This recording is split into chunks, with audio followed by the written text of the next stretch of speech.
Merhabanız, benim adım Susan Cemilova, yaşagan yerim Kanada. Her yıl Halkara Ana Tili Kununu men Nefes lehasымен beraber kaydederim ve online imlanı yazmağa tırışam. Bu yıl mutlak onu yazacak. Siz de hangi yerde yaşasanız, özünüzü Kırım Tatar deb saysanız, bizge koşulunuz, beraber online imlanı yazayıq. Allah bizge yardımcı olsun, vatanımızı, Kırım'ını serbest etsin, halkımızı kara beladan saklasın. Amin. Selam aleykum saygılı dostlarım. Benim adım Leniye, men Kırım Tatarım, men Kırım'da yaşadım. Ama şimdi men Кримға бармага olmaydı.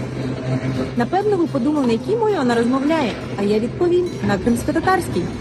Тож, дорогі друзі, привіт, мене звуть Лінія, я звичайна кримсько-татарська дівчина, але, на жаль, я не знаходжусь зараз в Криму, я знаходжусь дуже далеко. Але мова та культура завжди разом зі мною.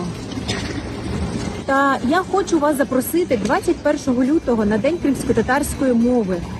Вже 5-й рік поспіль громадська організація «Нефес» організовує онлайн-диктант кримсько-татарської мови. Тож долучайтесь, будемо допомагати один одному, тому що підтримка у цей час дуже важлива.